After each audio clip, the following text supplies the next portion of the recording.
Aliás, eu acho que eu nunca contei isso em nenhum Sério? vídeo. Ah, irado. Primeira vez, conteúdo exclusivo pra vocês. Fala galera, mais um All Talk na área. Tô aqui com o Danilo, ele é fundador e CEO do Sales Hackers. E vocês vão entender mais do contexto dele, entender mais sobre o mercado de tecnologia, o mercado que ele está inserido, como a pandemia afetou o negócio dele, que vocês vão trazer essa característica para outros negócios também, para vocês poderem ter mais entendimento, até para quando você candidatar uma vaga e tal. Está em fase de crescimento, então está formando talentos, então ele está com esse olhar cuidadoso. Então é legal vocês terem um contexto de um CEO, de como ele olha para os universitários, como ele está olhando, os rituais que ele tem dentro da empresa, as metodologias, isso tudo acho que é bem relevante e importante se vocês já tiverem mais contexto. Danilo, super obrigado pelo teu tempo. E para começar, falar um pouco sobre você, acho que é legal a galera entender a sua trajetória até ser CEO de uma startup. E depois a gente manda brasa no resto. Salve galera, tudo certo? Bom, primeiramente, obrigado pelo convite, é um prazer estar aqui conversando um pouco com vocês, também trazendo um pouquinho da minha história, do que já aconteceu aí, dessas águas que passaram. Gente, a minha formação, eu sou gestor comercial por formação. Na verdade, antes de fazer formação em gestão comercial, eu sou músico. Fiz formação em música na UDESC, fiz licenciatura, cara, e depois fiz bacharelado em violão. Meu sonho era ser concertista, toquei em teatro, fiz turnê, etc. E em um determinado momento eu pensei, caralho, não tô mais gostando dessa rotina, a vida de concertista é muito sozinha, a gente estuda 6, 8 horas por dia sozinho num quartinho pequeno, instrumento. E aí eu descobri que eu tinha uma veia comercial, comecei a fazer formação. Meu primeiro trabalho na área comercial foi como atendente de telemarketing, então eu comecei a vender cartões de crédito do Itaú, numa operação grande, odiava fazer aquilo, e a minha primeira experiência com vendas foi horrível, mas foi muito valorosa, eu aprendi bastante, e aí eu comecei a vender uma série de outras coisas. Depois eu passei por várias empresas, e também busquei formação em pós-graduação, fiz cursos de desenvolvimento de pessoas, até que chegou um momento que eu tive uma oportunidade de entrar nessa veia mais de tecnologia, que aqui em Florianópolis a gente brinca que é a Ilha do Silício, né? Então que tem muita oportunidade na área de tecnologia. Aliás, galera que está nos acompanhando, se quer vir viver nesse paraíso aqui, tem oportunidade. Então eu comecei a entrar nessa área de tecnologia, implementando processos de área comercial no sistema Exact Sales. E foi muito bacana, foi uma faculdade para mim, eu já vinha desenvolvendo esses trabalhos. E aí eu vi uma oportunidade, né, de desenvolver como uma área de canais da Exact. Enfim, abri a Sales Hackers para abraçar essa oportunidade. E a gente começou a trabalhar no mercado numa pegada de aceleração de vendas para empresas B2B.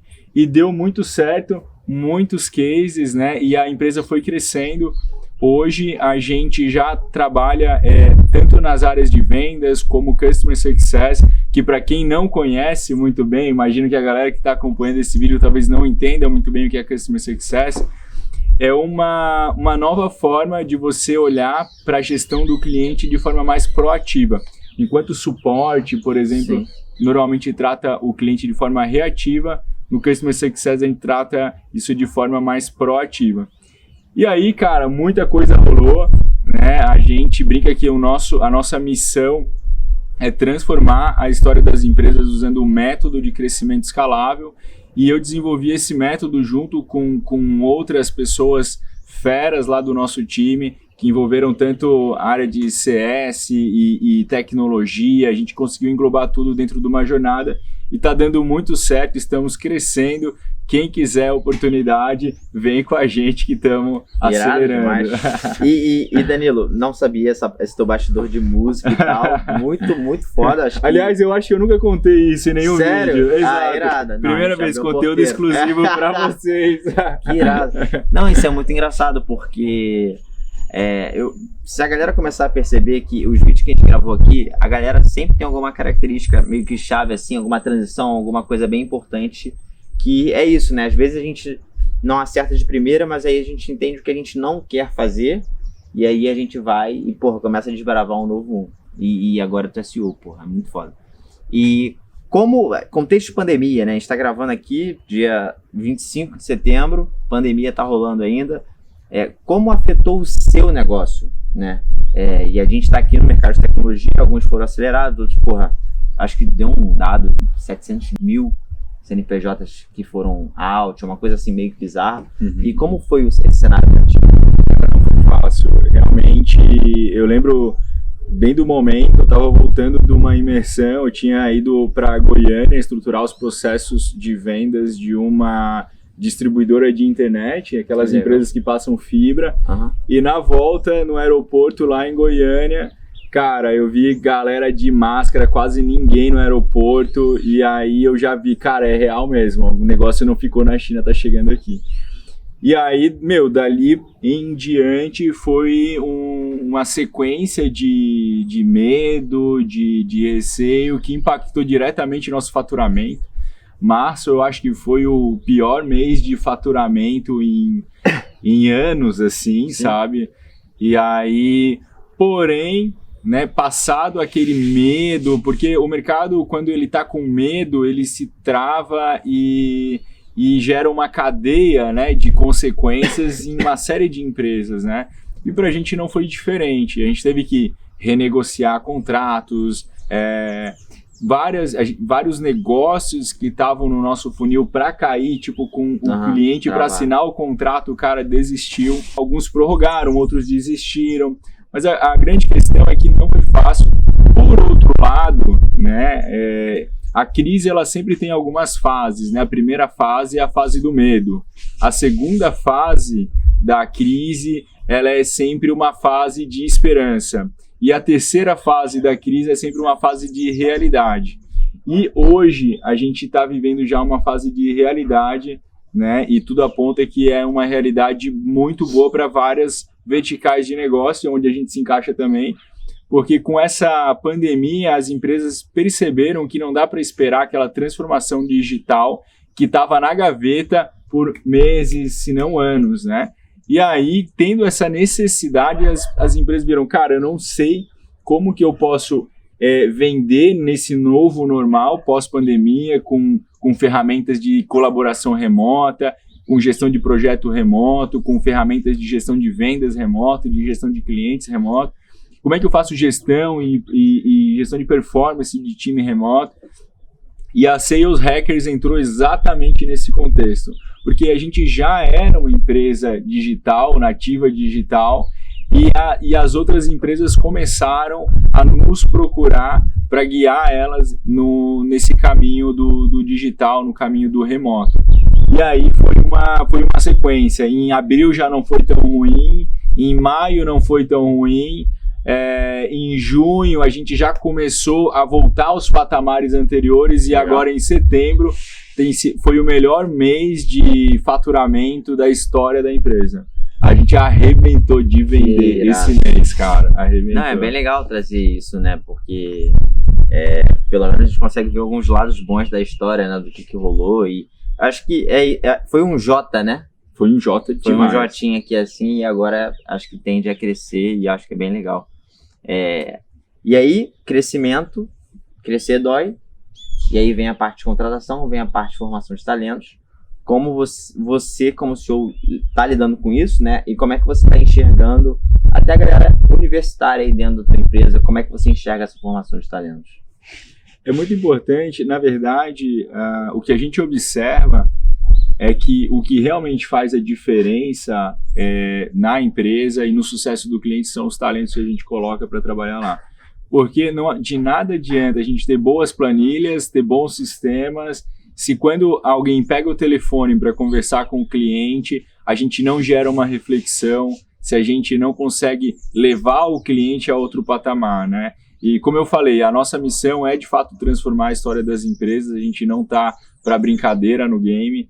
Então, para isso, a gente precisa de pessoas talentosas, dedicadas e que também queiram se desenvolver, né? E a visão da empresa nesse sentido a gente primeiro formou, digamos assim, os nossos cargos, os headcounts mais estratégicos com pessoas mais sêniores, né? Então, porque você tem que trocar a roda com o carro andando, né? Sim. Então a gente já formou essa primeira posição e agora a gente está começando a olhar para a formação de talentos de mais longo prazo.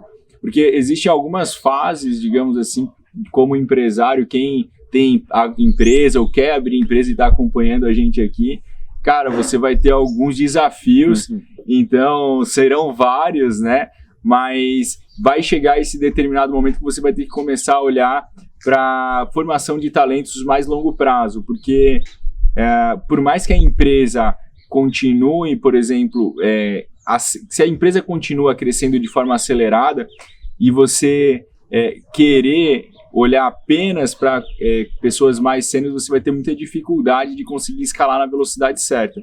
Então, o segredo para você conseguir escalar rápido é ter um bom processo de desenvolvimento de pessoas e escolher muito bem quem entra no time, trabalhar a cultura, desenvolver, e aí a gente começa, sim, a ter um processo de desenvolvimento, e esse é o nosso momento agora. Legal. Não, e quais características chaves você procura para ser um sales hacker, hein?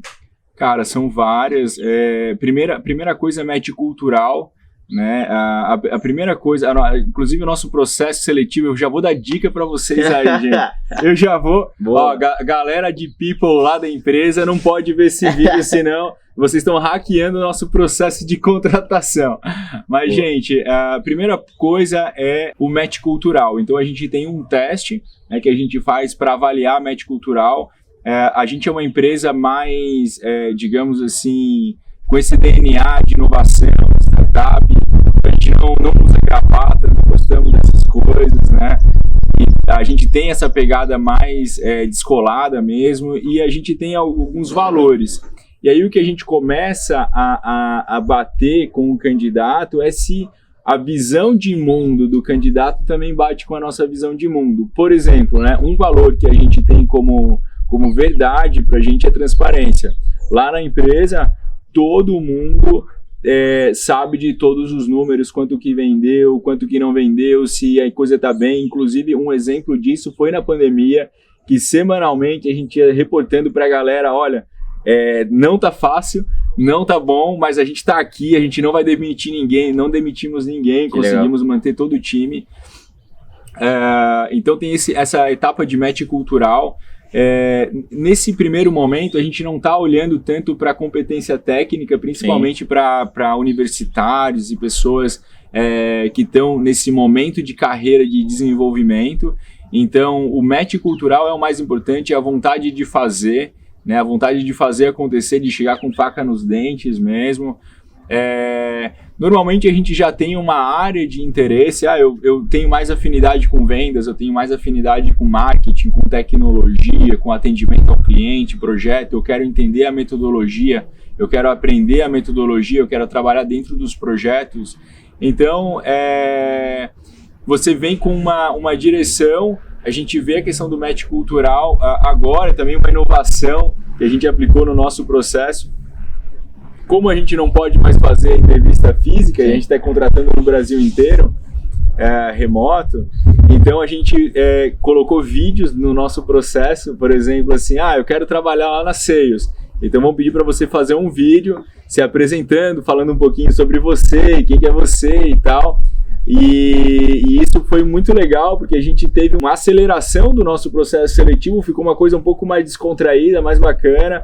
E o vídeo também, a gente que trabalha com vendas, com tecnologia, venda digital, cara, não é nem o futuro, é o passado já, né? É o mínimo que se espera. Então, pra gente que tem esse DNA de performance, é muito bacana.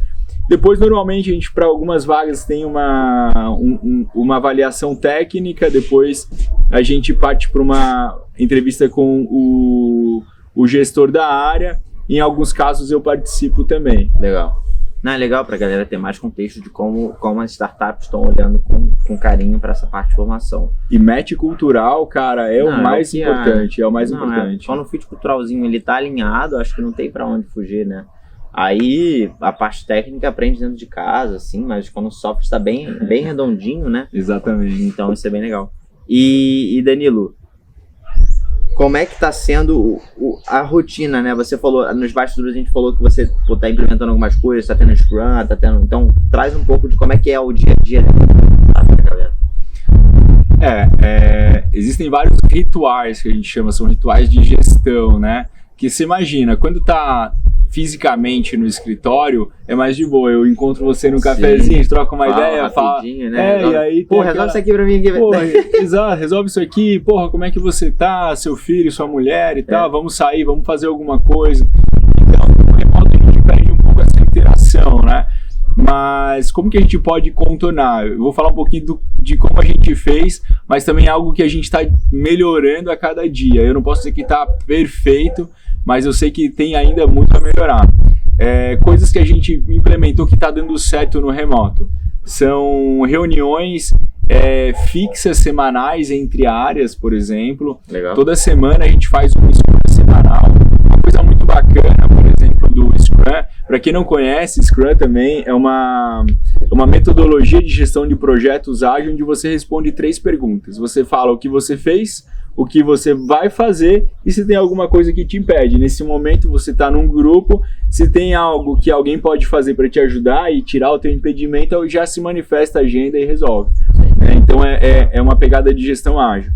Normalmente você faz isso diário ou semanal, né? A gente já aplicou diário, hoje a gente está aplicando semanal e é um momento onde todos na empresa falam dos seus projetos. E é aquela hora em que o cara lá do estagiário de marketing, de conteúdo, fica sabendo que a área de vendas bateu recorde, né? E também é aquele momento que o cara do financeiro descobre que a gente está com um caso de sucesso no segmento X, novo, que a área de marketing vai disponibilizar no blog na sequência. Então, se a gente não tem esse tipo de integração remota, pensa que muito da convivência a gente perde. Agora, nesse exato momento, né, que a gente está aqui, o meu time está fazendo um happy hour remoto. Né? Agora, nesse exato momento. Como é que é um happy hour remoto? Cada um nas suas casas, tomando uma breja, liga a câmera, enfim. Não tem... Tem que fazer, porque a gente tem gente no Brasil inteiro, tem gente fora do Brasil. Como é que a gente vai fazer para encontrar a galera? Então, quem tá em Floripa, quer vir pessoalmente, é muito bem-vindo. E os outros? Vamos incluir esses caras de uma outra forma. Né? Então, é um outro ritual muito bacana. E aí tem vários outros. Eu acho que o mais importante, gente, para vocês que estão nesse momento de carreira, o Jack Ma, ele fala uma coisa muito legal, o CEO do Alibaba, né? Dos 20 aos 30, trabalhe numa empresa com um mentor, né? Um líder, um cara que vai te desenvolver. Sim. Eu acho que a maioria de vocês está nesse momento, então procure empresas que vão desenvolver vocês. Eu vou fazer o meu jabá aqui, né? Então, vem com a gente que a gente vai desenvolver vocês. Dos 30 aos 40, você já sabe o que você gosta. Então, se você tem vontade de empreender, aproveita que é o momento. Tem muita energia, já sabe fazer as coisas. Dos 40 aos 50, você sabe o que quer, faça mais. Dos 50 aos 60, provavelmente você vai ensinar. E a partir dos 60, passe o seu tempo com os netos, né? Boa. Então, tem até um plano de vida. Demais. Não é um plano de carreira, é um plano de vida. Demais. Cara, eu acho que pra gente chegar na parte final, Danilo, fala mais sobre... Cara, os teus hábitos, assim, como você faz para aprender. Porque, assim, tu deve estar em constante execução e aprendizado. E para você ter chegado aí, você passou por vários perrengues, várias coisas interessantes. Como é que é o seu dia a dia hoje, né? Tipo, o que você estuda, o que você daria de dica pra galera? Mas pra gente fechar aí com uma chave de ouro. Excelente pergunta. Tá aí uma outra coisa que eu falo muito pouco também nos vídeos, mas eu acho que a coisa mais importante que eu aprendi, né, e que foi uma ferramenta fundamental pro meu aprendizado foi meditação. Que maneiro. Pouca gente conhece, não é todo mundo que faz, mas eu pratico meditação desde criança, aprendi com meu pai, com 6 anos de idade. E de lá pra cá, claro, adolescente e tal, teve momentos que eu toquei o foda-se e não meditei.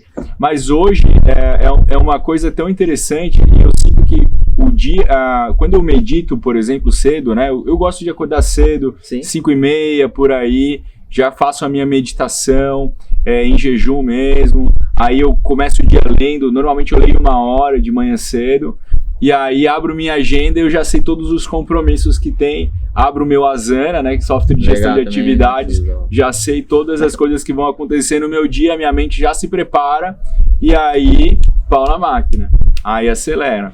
E aí eu tenho, meu dia é cheio de reuniões, né, eu tenho reunião, sei lá, 9 às 10, 10 às 11, e aí vai, mas uma coisa muito interessante a meditação, ela também te traz uma certa capacidade de lidar com as emoções, que muitas vezes, como empresário, a gente está em momentos de estresse, de dificuldade. Tem momentos que o empresário se sente sozinho, porque tem coisas que ninguém entende, não tem com quem conversar, sabe? Sim. Então a meditação, além de ser uma terapia, também é uma baita ferramenta de autoconhecimento, de gestão da emoção. E assim, para mim, eu acho que foi uma das chaves aí para eu conseguir passar por tanta dificuldade e conseguir crescer a empresa apesar de tudo. Irado, acho que a gente fechou com chave de ouro. Danilo, pra galera que quer te acompanhar e saber mais sobre, se você posta conteúdo tal, qual seria a rede, que eu vou dar na descrição? Beleza, galera, quem quiser me acompanhar nas redes, o meu Instagram é Danilo Conrad, @DaniloConrad. O meu LinkedIn é Danilo Conrad também, não tem mistério, fácil, simples. Eu sempre respondo a todo mundo, todos. Às vezes demora um pouquinho pela correria do dia a dia, mas nunca deixei ninguém sem resposta. Então, inclusive assim, dúvidas de, por exemplo, às vezes pessoas vêm me perguntar de coisas de negócio. Eu tô com essa dor aqui, não tô conseguindo vencer esse desafio, essa objeção, eu tô com um negócio nesse momento, como é que eu dou o próximo passo? Eu tenho como missão pessoal, assim, ajudar as pessoas, né? Pra caramba, então sempre que eu tenho a oportunidade de ajudar, mesmo gratuitamente e tal, eu tô sempre ajudando, dando dica, conselho, ferramenta, porque a ideia é que vocês tenham um futuro mais tranquilo, né, e uma jornada mais tranquila do que foi a minha, e assim por diante, que os mentorados de vocês tenham uma jornada mais tranquila que a de vocês, apesar de que a gente sabe que não tem almoço grátis, é faca na caveira, é resultado, e o sucesso ele tem um ritmo, né, e para você conseguir realmente fazer a mais, você vai ter que se doar mais, né, e o caminho é esse aí. Não, acho que fechou bem demais. Acho que o que tu falou, se a galera assistir com carinho todos os vídeos e prestar atenção em cada fala do CEO, do cara fora da curva, vem muito disso que você falou, de tipo entregar resultado, de se entregar, blá blá, que cara, ter hábitos, meditação é um hábito muito maneiro, que eu trouxe pra minha vida, sei lá, deve ter uns 3 anos. Então, tudo isso é contexto pra você que tá assistindo isso aqui, ser mais fora da curva mesmo, né? Assim, ser uma pessoa mais fora da média ali, que tá procurando alguma coisa pra conseguir teu estágio de efetivação, talvez empreender daqui a pouco ou agora, pouco importa. É possível, né? E essas pessoas assim, músico foi foda, muito maneiro, achei muito irado. Então, é isso, acompanhem ele nas redes sociais, acompanhem a Sales Hackers, só bora e se inscreva no canal. Eu vou deixar outro All Talk aqui pra vocês assistirem. Valeu, Danilo. Obrigado. Valeu.